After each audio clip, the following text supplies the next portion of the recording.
Hello and welcome back to Russ's Movie Corner. My name is Russ, and as you can see, I am not sitting in front of my movie corner. I'm actually on vacation. I have my Star Wars The Last Jedi t-shirt on, and around here somewhere I will have a Dune Part 2 poster because this is the Dune Part 2 review. I know it's been a while since I've done a movie review. I've been kind of stuck into apologetics. I've been kind of doing some other things, and I'm sorry about that. I will try to get back to doing some more movie reviews, DVD reviews, various things like that as I get back into some different things. But I did go and see Dune Part 2. There's a couple things that I will be talking about in this review, and just know that there is going to be heavy spoilers, so if you haven't seen Dune Part 2, go see that first, then come back and check this out. Otherwise, let's get into it. Let's address the elephant in the room, shall we? This is one of the things that I kind of wanted to talk about when I first kind of I hadn't seen the movie yet, but I kind of heard some people talking about it. So I was going to sit down and kind of talk about it a little bit, and that would be the white savior complex that some of the woke left people are trying to portray in Dune Part 2. If you're saying that this movie has some kind of white savior complex, A, you've never actually read the book, and B, you don't fucking understand Dune, okay? I'm just going to say that outright, okay? You've never understood the movie, okay? Because the thing about it is, and even Denis Villeneuve came out and said it, he's like, Paul is not the hero here. He is not some white knight. He's not some guy who's going to come out and save the Fremen. Okay? He's not a hero. Don't try to portray him as that. Okay? So, that being said, let's jump into this. The movie sort of opens with Paul and his mother running away from some Fremen, or running away with the Fremen after the fight with Jamis in Part 1. And they're walking out into the desert, and Chani's like, this is just the beginning. They go out into the desert with the Fremen, and they're heading to Siege Tabr. And Paul, kind of starts to begin his Fremen journey, and we see some Harkonnens coming out after them and kind of attacking them on the route. And at first you kind of think, oh, maybe they're after, these Atreides people. But they're actually not. They're actually after the Fremen because that was kind of what Baron Harkonnen kind of tells the guys is go out there and, kill them all. Kill all the Fremen. That in the book was actually more of a pogrom by the Sardaukar.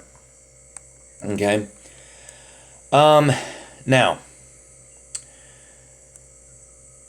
Chani spends most of the first half of this movie not really believing in any kind of a prophecy. In fact, I'd say probably almost maybe the first 2/3 of the movie she actually spends not really believing in the prophecy.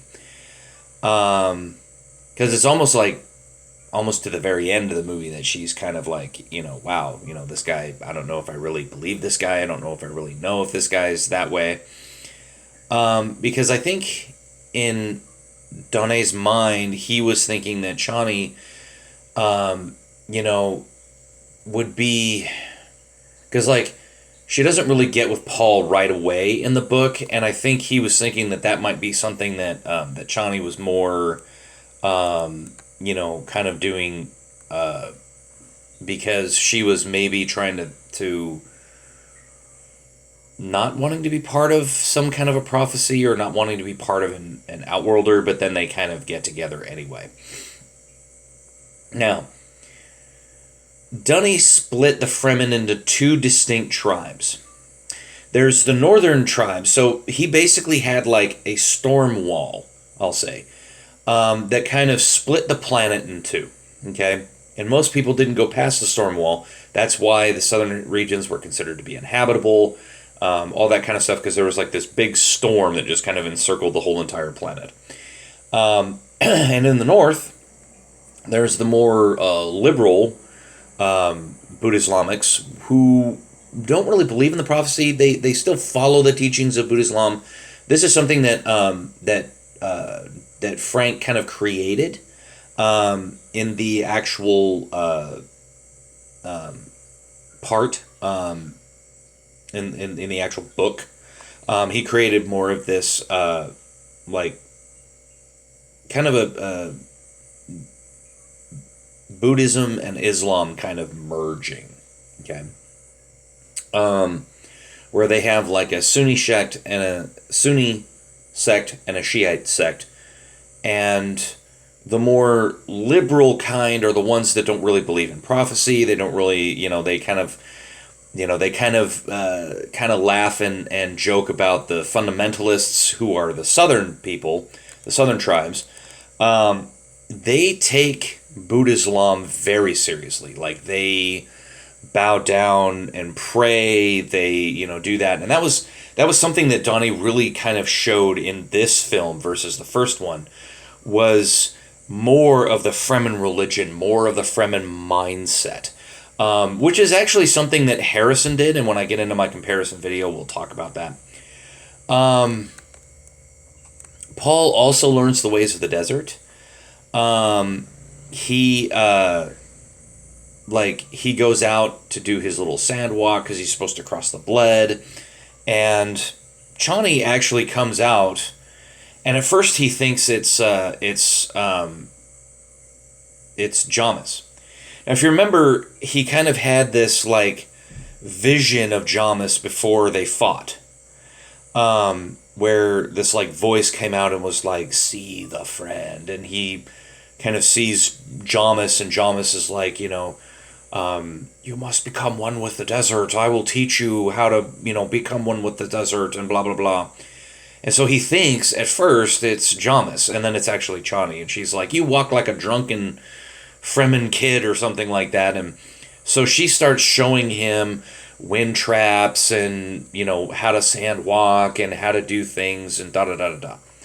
And he starts kind of learning how to become a Fremen. And that's kind of one of the sticking points for being the Messiah, is that every time, like, Paul does something, Stilgar, who's a southerner, is like, haha, that's a prophecy, and I'll bring that back up in a little bit, but, like, and like, some of the other northerners are like, kind of, he's so stupid, what the hell is he thinking? So it's like there's this kind of a dichotomy within the Fremen, and it's really interesting to explore. And then there's a point where they also show, and I didn't mention this in my notes, but there's also a part where they show Silagos, which Silagos are actually bats that they use to send messages back and forth. The Fremen do. And I think in this one they're more birds than they are bats, but that's okay because they're still in there, which is actually quite cool. I also liked the design of Siege Tabar. Very Islamic.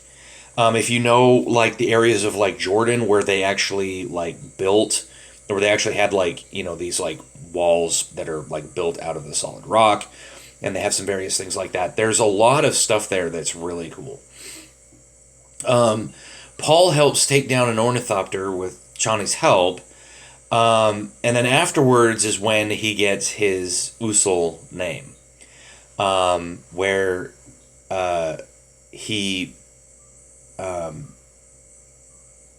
where Stilgar and some of the other Naibs are talking after this raid, and Chani's standing there and talking with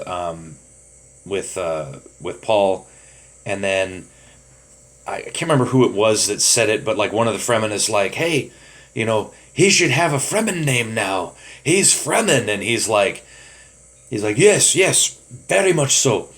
He's like, "Usul. You are Usul.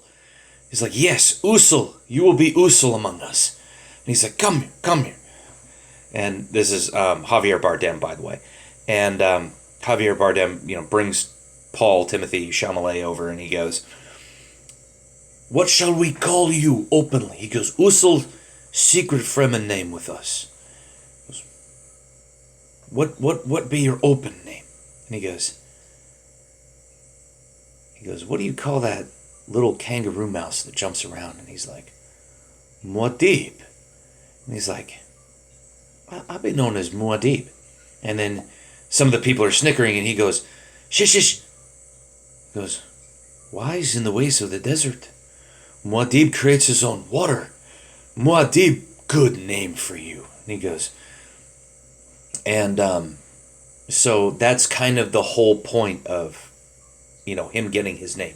And that's actually right out of the book, which I was really, really glad to see that he got that out of his book. The book.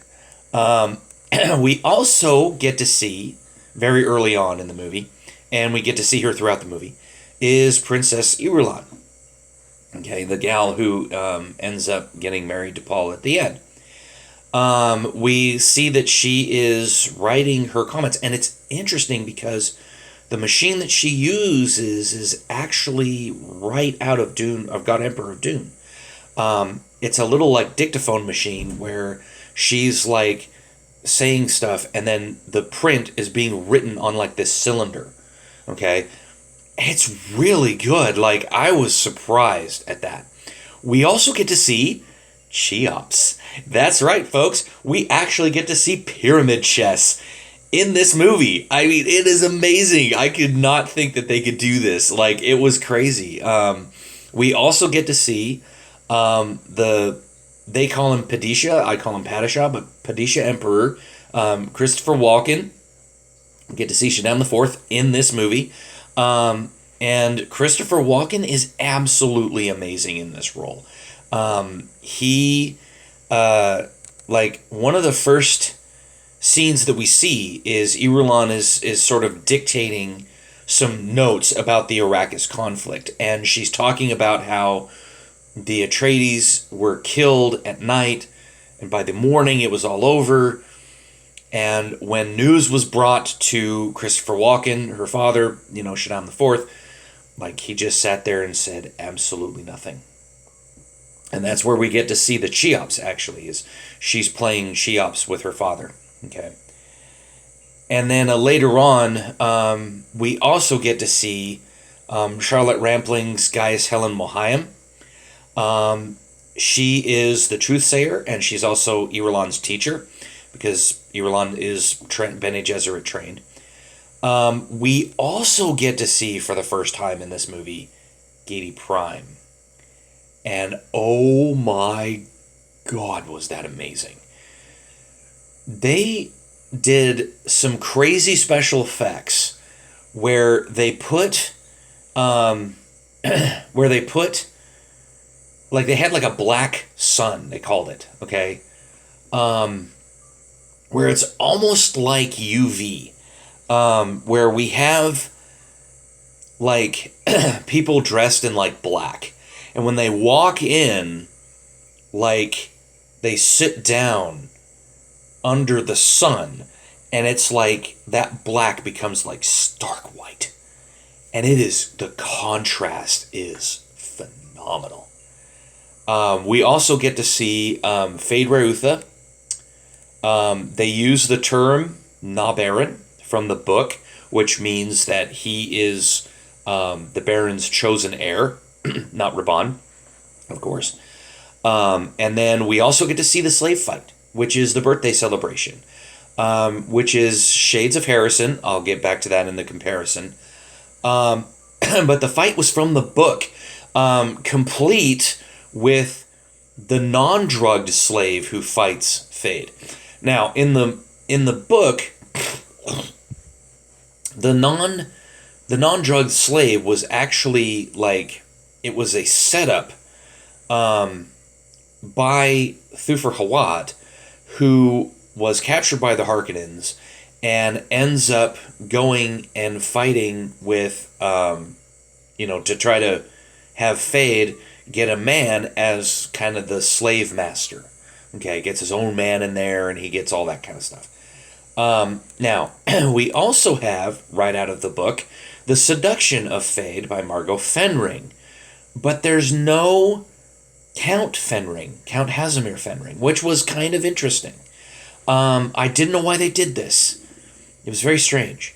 Plus, they didn't have the talking by Casimir and Margot and the Baron and Fade, where Fade kind of says, "I'm going to present my kill to you, my lady," and Margot Fenring's like, "Ew."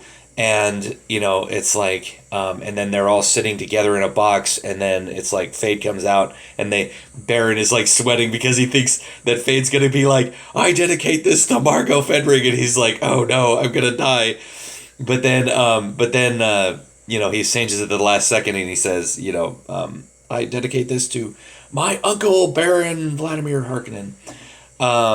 So we didn't get that. Basically, like, Margot watches from like a distance.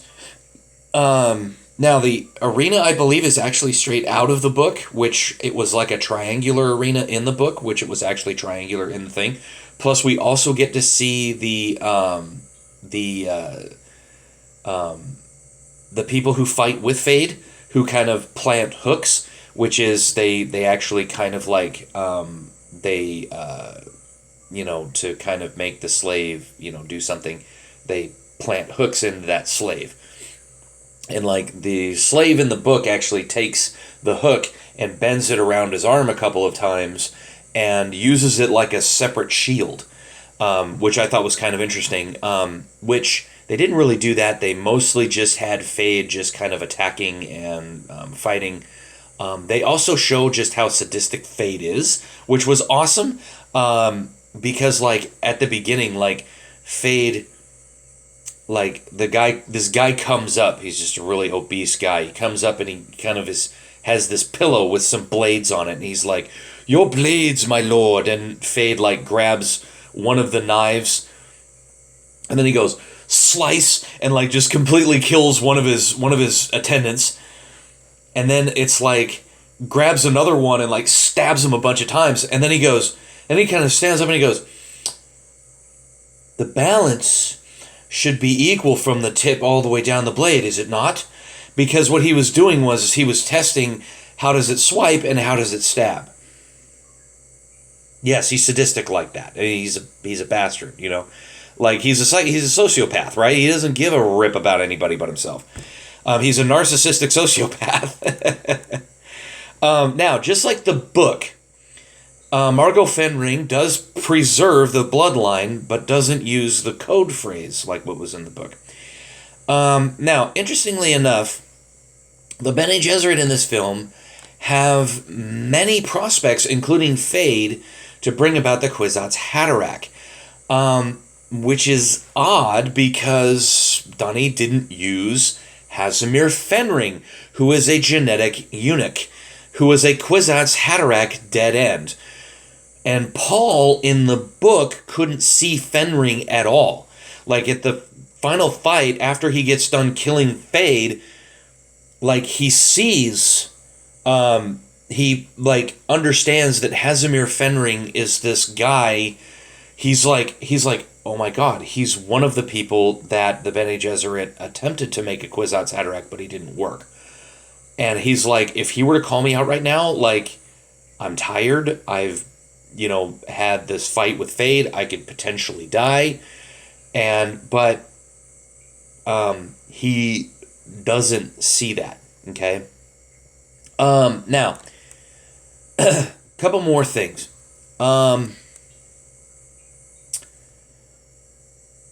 Let me see here. Let me talk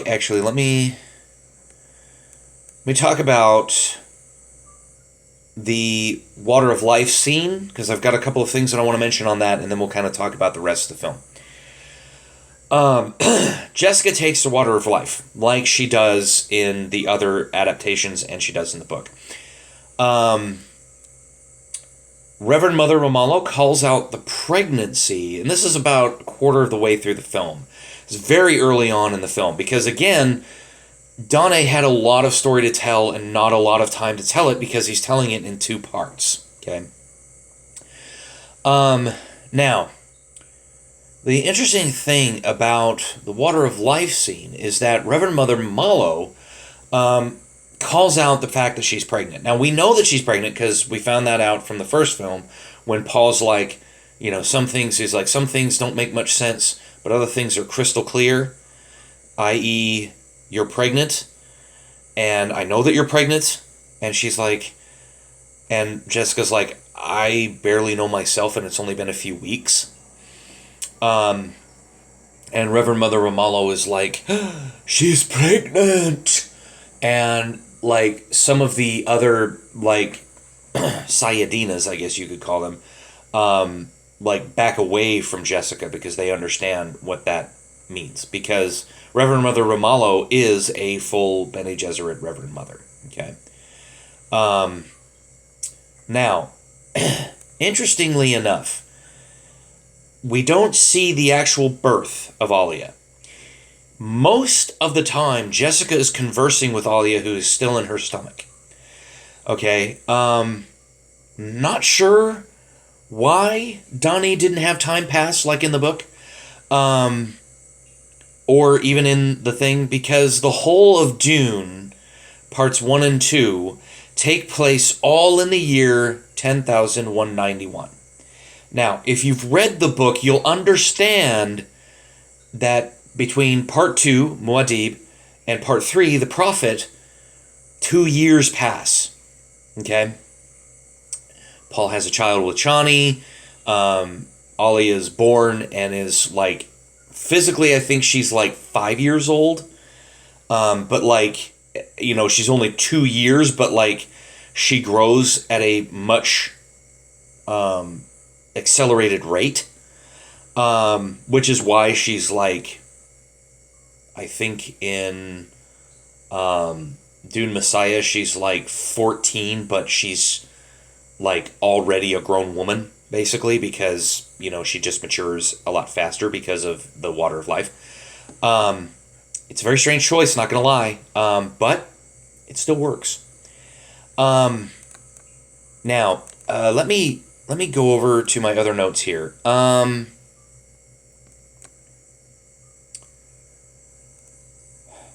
Right before this scene, Jessica is brought to the water wells. The wells where they keep all of the stored water on Dune. This is something that they want to use to change the face of Arrakis. Interestingly enough, Stilgar actually brings up from this.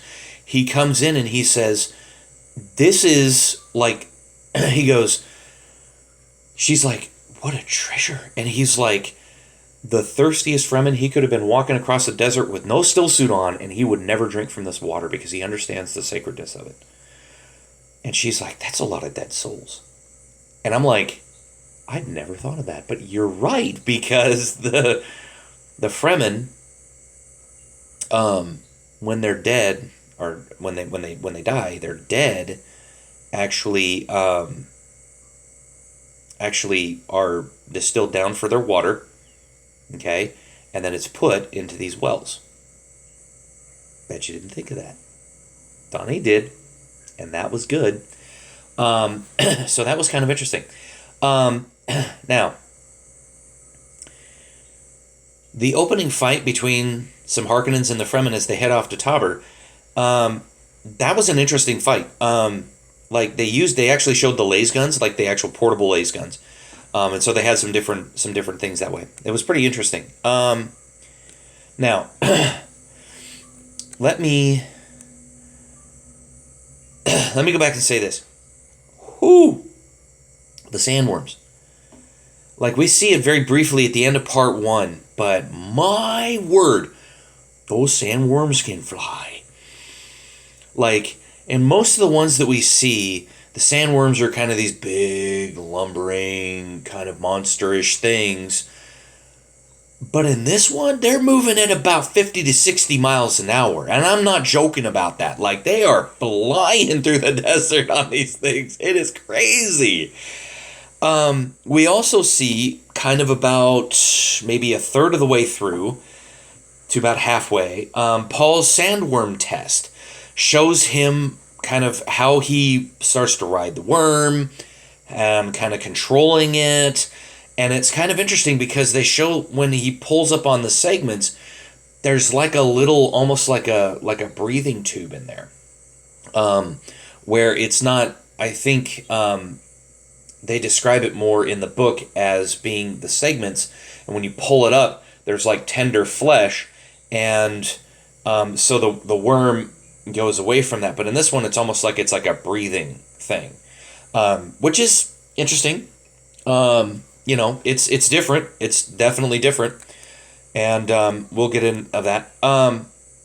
Also, going to mention, Chani never learns about the death of Liette, which is an odd choice, because that's kind of almost how Frank brings Paul and Chani together in the book, is like they've shared the fact that they've lost fathers, and that's kind of how they bring, that's kind of how he brings them together. There's a lot of glances in this film. A lot of glances in this film. Now, let's talk about the Messiah aspect of Paul. Paul spends much of the movie, as in the book, not wanting to be the Lisan al-Gaib. But no matter what he does, the prophecy rears its ugly head. It's like no matter what he says or does, like every time he does something, it's like Stilgar's like, as it is written. As it is written. And he's like, really? Now, there's two things I want to highlight specifically out of part 1 and part 2. Okay? First off, in part 1, when they first arrive on Dune, and he's walking along with his mom, and he's like, hey, there's this thing going on, there's that thing going on, blah, blah, blah. They sit down, right, in the ornithopter, and they're just about to head to the palace at Arrakeen. And he goes, and he's like, okay, Mom, what were they shouting out there? And she's like, Lisan al-Gaib, the voice from the outer world. That's the Fremen word for prophecy. Okay, this Fremen word for the Messiah. And he's like, they've been taught, they've been told what to see. Because she goes, they see you, they see the signs. And he's like, they see what they've been told to see. Noting that the Bene Gesserit are the ones that did this. Okay.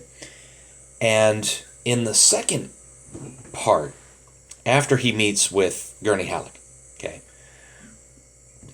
because Gurney Halleck is walking through the desert and they're trying to harvest some spice, and the Fremen come up, and like he's fighting with this Fremen who's got full face covering on, and he knocks him down, and he's got a knife to his throat, and he's like, I heard your footsteps, old man. And you see through the kind of like bubble glass on his thing, he's like, wait a minute, I know that voice. And then he stands up and he gets up and he kind of pulls off his helmet, and then Paul pulls off his thing. He's like, you young pup. And he runs up to him and they hug, and it was a really good reuniting scene. But as they're walking back to Siege Tabor, Paul is talking about that, and he's like, and Paul is talking about how the fundamentalists in the South, have heard the stories of him, have, seen some of the things, and he's like, I don't want to go down there because I don't want to talk to these people. And he goes, and he's like, you, Paul, like, if there are millions of Fremen down there, okay, then why don't you go down there and talk to them and get them to join you? And he's like, you don't seem to understand. I don't want that. And he's like, why? Because you lose control? And he goes, no, because I gain it. He's afraid of the prophecy because of what it unleashes across the universe. The jihad. Okay? Which it ends up happening anyway. as we'll get to here in a minute. Let me just say one more thing. After Jessica becomes a Reverend Mother, she spends most of the movie also going around and like teaching people that Paul is the Messiah that they've waited so long for. She spends that time kind of building up his legend. And then, like, right as she's leaving to go to the south, you know, she's like, Paul, you've given them something to hope for. And he's like, that's not hope! Because he understands that it's more about the control, not the actual hope that he's supposed to be bringing. And he understands, okay, just like Chani does, he understands that being a prophet is not what it's cracked up to be, okay? And he's like trying to actively fight against that until the very end when he realizes that there's only one more way to do things. And that's after he takes the water of life. Now let's talk about Paul's water of life, then we'll get on to the ending and then we'll end the video. So Paul's water of life experience is Jessica goes to this place where they got the water of life originally. And she says, a man will come and he will take the water of life and you will welcome him. And like she uses the voice to be like, do it. And very jarring because you're not expecting it. It's like, wow, because they're like, men are not allowed in here, and she's like, do it. And you're like, the flip? It's like, what the hell happened there? And then later on, Paul comes in and he's like, and the Fremen woman is like, you should not be here. And he's like, if you knew who I was, you'd welcome me here. And so they drink and they do things and they do stuff. And she's like, okay, I get it. Then he falls into his coma. And then Chani's brought to there. And then she uses her tear. She dips her finger into the water of life and then gives it to Paul and it wakes him up.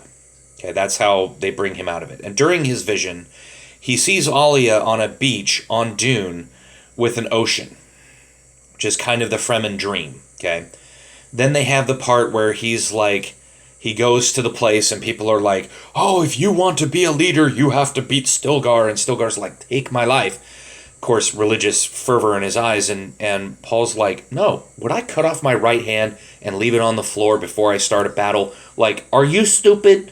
Like, would I have to call out every single Naib on the planet and deprive us of most of our wisdom to actually do this? Come on, guys, think about this for a minute. So something that Lynch didn't do, and we'll get into that more in the comparison. All right, let's talk about the ending. So the ending kind of starts with Paul learns from Gurney that the atomics, the Atreides atomics, were secreted away, okay, before the night, before the attack. They were secreted away and stored in a vault that only Paul can open, okay? So he has to stick his fingers in this like thing, and then it like opens up, and then it goes in, and it shows him all these atomics. Okay. We always see in adaptations of Dune, we always see the atomics destroying the shield wall, which is something that happens in the end. But we've never seen where the atomics are stored. Frank talks about it a little bit when Gurney meets up with Paul. He's like, how do we get through? And he's like, I see, he's like, my family, before the attack secreted away the atomics in some caves here on Arrakis. So I've got my family's atomics and we're going to do this. So we see that. Okay. Similar to what I was just talking about before, Paul kind of preps the Femins, talks about him being the Duke. He's like, I am Duke Paul Muad'Dib Atreides, and I am here to take back Arrakis, cutting off my right hand before battle, that kind of stuff. He also sets up the attack, like he's got a little thing of it. The actual lighter that brings the Emperor down, there's like an actual pyramid like house that he's in, which was really good. That was right out of the book. So we see the palace. We see Shaddam the Fourth. We see Baron Harkonnen, Fade, Raban, Irulan, Gaius Helen Mohiam. They're kind of talking about this Fremen, thing, because Paul calls out the Emperor by name. Like, he literally sends it with the ducal signet on it. Okay, sends a message cylinder, and she like walks up to Gaius Helen Mohiam after the he reads the cylinder. The Padishah Emperor reads the cylinder, and then he drops the cylinder on the ground, and Irulan picks it up, reads the message. She walks back in and is like, Paul Atreides is still alive, Reverend Mother.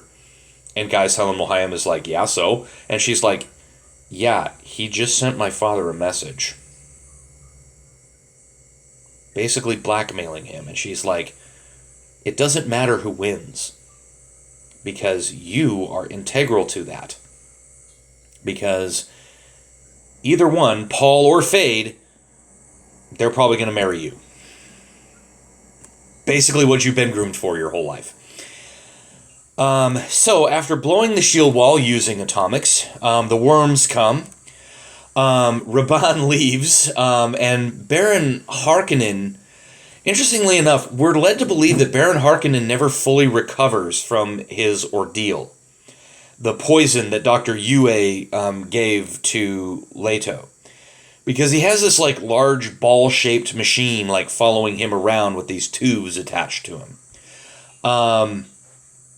And like one of the Sardaukar like cuts the lines to this machine, and Baron like collapses immediately. And so I think we're led to believe that like the poisoning is such that he is dying from this poison.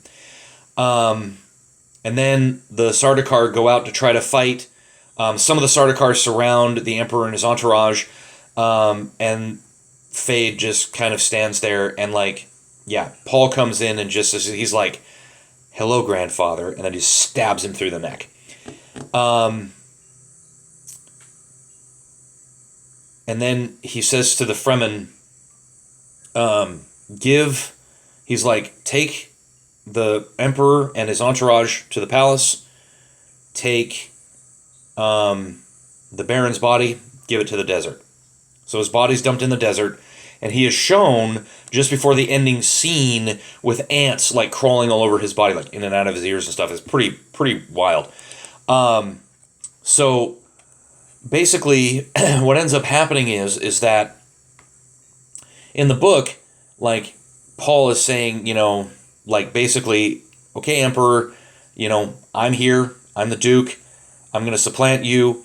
And then Fade calls out, Paul, and then the Emperor kind of makes him his champion by saying, hey, is this what we're going to do? And, he's like, he calls him out, and then usually he says, well, if Fade wishes, he can meet you with my blade in his hand. Basically, Paul walks up to the Emperor, and the Emperor's like, your father was a weak man. And he's like, choose your champion. And Fade literally walks up and is like, me. And then like, basically the Emperor says, if he wishes, he can be my champion and meet you with my blade in his hand. And then he's like, I accept. And then like, the guys bring forward the knife, and then he pulls out the knife. It's got some really cool inscriptions on it. It's a really good looking knife. And then Paul and Fade fight, just like they do in the book. And when I get to the comparison, it's very reminiscent of the fight between Sting and Kyle MacLachlan in the 84 Lynch. We'll talk about that when we get to that. Now, right before this happens, Paul turns to Chani and he says, I will love you, and this is something that he says to her multiple times, I will love you until my dying breath. Okay? But at the end, Chani feels snubbed by Paul, thinking he is marrying Irulan for children, for love, for this. And the movie leaves us with Chani heading out into the desert, which is a very strange choice, not going to lie. Because it was one of those things where I wasn't sure where Donnie was heading with that. Because the problem that I see with that is that you've got two choices. Either Jessica can go get Chani, or Paul has to go get Chani. But one of those two has to happen, okay? And so if they do a part 3, which Donnie said he's writing currently, they haven't greenlit it yet, but he's writing it currently.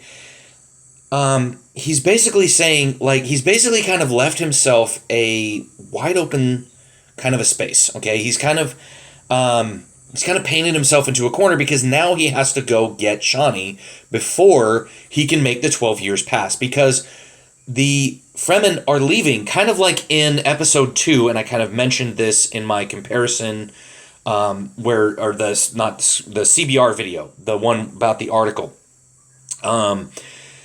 There's a part where Chani, or there's a part there at the end where where Stilgar is leading the Fremen forces onto some frigates, and they're getting ready to take off and go out to carry the jihad because the Great Houses refuse to accept Paul's ascendancy to the throne. Okay, that's the reason for the jihad. At least that's the reason that Denis Villeneuve is giving for the jihad, is that they refuse to accept Paul Muad'Dib as emperor.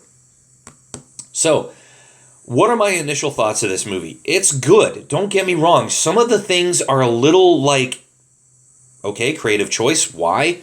But overall, the movie is excellent. I would recommend this movie to everyone, especially if you've seen part 1.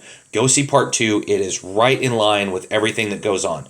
And Hans Zimmer's score is amazing. Denis Villeneuve wrote an amazing script.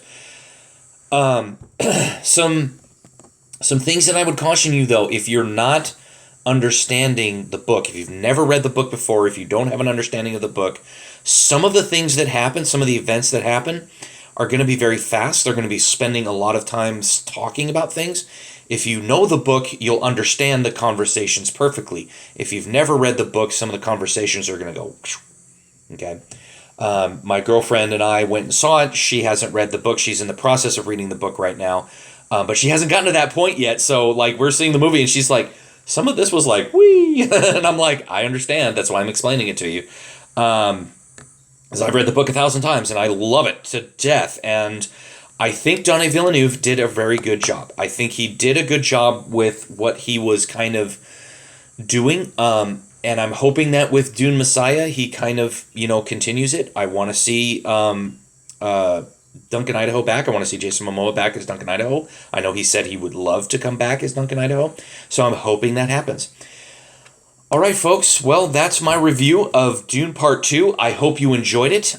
Stay tuned. I'm going to be doing a comparison video here pretty soon, where I'm going to talk about some of the stuff that happened in the 84 Lynch, some of the stuff from the 2000, and then I will be talking about some of the stuff that Denis Villeneuve did, and some of the things that kind of make that, kind of fall in line with each other. So it's like, I already mentioned, like, here's a fight that was reminiscent of, David Lynch. Here were some things that had shades of Harrison, because John Harrison and Richard P. Rubinstein are the executive producers on the film, as well as Brian Herbert and Kevin J. Anderson, and Kevin J. Anderson was a story consultant. So, interestingly enough, it is really, really well done. And like I said, some of the things that happen, some of the things that are mentioned. I forgot to mention one last thing.